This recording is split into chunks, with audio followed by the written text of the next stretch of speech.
नमस्ते दोस्तों, the motivate story में आपका स्वागत है। क्या आप जानते हैं हर अंधेरी रात के बाद एक नया सूरज उगता है। क्या आपने कभी सोचा है कि आपकी सबसे बड़ी कमजोरी ही आपकी सबसे बड़ी ताकत बन सकती है। आज मैं आपको एक ऐसी कहानी सुनाने जा रहा हूं जो आपको बताएगी कि कैसे हालात नहीं, हौसला मायने रखता है। जिंदगी में कई बार ऐसा लगता है जैसे हर दरवाजा बंद हो गया हो, हर रास्ता खत्म हो गया हो। गरीबी, मुश्किलें, नाकामयाबी, ये सब हमें तोड़ सकती है। पर क्या ये सच है या फिर ये सिर्फ एक वहम है जो हमें आगे बढ़ने से रोकता है। याद रखिए, सफलता कोई संयोग नहीं, ये एक सफर है। एक ऐसा सफर जिसमें आप गिरेंगे, उठेंगे, फिर गिरेंगे और फिर से उठेंगे। हर ठोकर आपको कुछ सिखाएगी, हर हार आपको मजबूत बनाएगी। आज जो कहानी आप सुनेंगे वो एक ऐसे इंसान की है जिसने शून्य से शुरुआत की, जिसने हर चुनौती को एक अवसर में बदला। उसकी कहानी आपको दिखाएगी कि कैसे एक छोटे से सपने से लेकर एक बड़ी हकीकत तक का सफर तय किया जा सकता है। तो तैयार हो जाइए एक ऐसे प्रेरणादायक सफर के लिए जो आपकी सोच बदल देगा। आइए सुनते हैं ये अविश्वसनीय कहानी। सूरज की पहली किरण अभी गांव के कच्चे घरों पर ठीक से पड़ी भी नहीं थी कि वीरेंद्र की आंखों में नींद के आखिरी अंश भी ओझल हो जाते।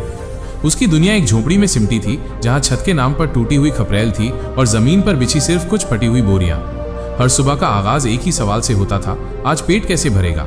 वीरेंद्र के पिता ने बचपन में ही दम तोड़ दिया था और माँ दूसरों के खेतों में मजदूरी कर बमुश्किल 2 जून की रोटी का इंतजाम कर पाती थी।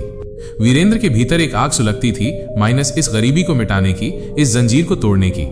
स्कूल जाने की उसकी तीव्र इच्छा सिर्फ एक ख्वाब थी। किताबें और कॉपी किताबें तो दूर, 2 वक्त के खाने का भी ठिकाना न था।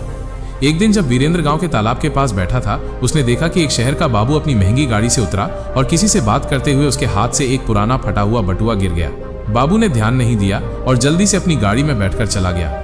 वीरेंद्र ने पास जाकर देखा तो बटुए में कुछ मुड़े तुड़े नोट और एक अजीब सा पुराना चमड़े का छोटा सा बक्सा था। उसने कभी इतने पैसे एक साथ नहीं देखे थे। पल भर के लिए उसके मन में आया कि ये पैसे रख ले, पर उसकी माँ की सीख उसे रोक गई।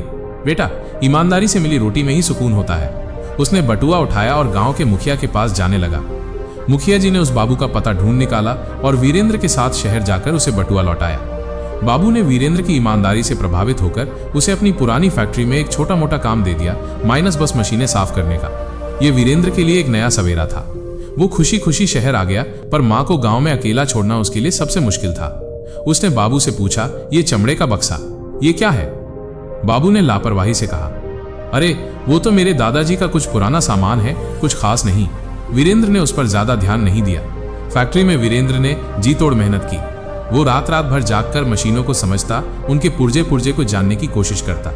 उसे बस एक बात पता थी, माइनस उसे सीखना है, आगे बढ़ना है। फैक्ट्री के इंजीनियर अक्सर उसके सवालों से परेशान हो जाते, पर वीरेंद्र हार मानने वाला नहीं था। उसकी लगन देख एक सीनियर इंजीनियर ने उसे अपने शागिर्द के तौर पर लेना शुरू कर दिया। वीरेंद्र ने कम समय में ही मशीनों की हर बारीकी सीख ली। उसने कई पुरानी मशीनों को ठीक किया, जिससे फैक्ट्री का उत्पादन बढ़ गया। बाबू उस पर विश्वास करने लगे। साल गुजरते गए। वीरेंद्र ने अपनी मेहनत और समझदारी से फैक्ट्री में एक महत्वपूर्ण स्थान बना लिया। उसने अपनी माँ को शहर बुला लिया और उनके लिए एक छोटा सा घर भी ले लिया। एक दिन जब वीरेंद्र फैक्ट्री के रिकॉर्ड रूम में कुछ पुराने दस्तावेज खंगाल रहा था, उसकी नजर फिर उसी चमड़े के बक्से पर पड़ी जिसे उसने बाबू को लौटाया था। वो बक्सा अब भी वहीं रखा था, धूल से सना हुआ। जिज्ञासावश उसने उसे उठाया। बक्सा ऊपर से तो खाली लग रहा था, पर वीरेंद्र को महसूस हुआ कि इसके अंदर कुछ है, कुछ बहुत हल्का पर ठोस। उसने बक्से को पलट कर देखा। नीचे की तरफ एक महीन सा जोड़ था जो लगभग अदृश्य था। उसने उसे खोलने की कोशिश की। एक हल्का सा क्लिक हुआ और बक्से का निचला हिस्सा खुल गया। उसके भीतर एक बहुत पुरानी मुड़ी हुई पार्चमेंट शीट थी और साथ में एक छोटी जंग लगी चाबी। पार्चमेंट शीट पर अजीबोगरीब चित्र और कुछ ऐसे अक्षर बने थे जिन्हें वो समझ नहीं पा रहा था। ये क्या था? वीरेंद्र के दिल की धड़कन बढ़ गई। उसने वो शीट और चाबी चुपचाप अपने पास रख ली। रात भर वो उस रहस्यमयी पार्चमेंट शीट को निहारता रहा। उसने इंटरनेट पर ऐसे चिन्हों के बारे में खोजना शुरू किया।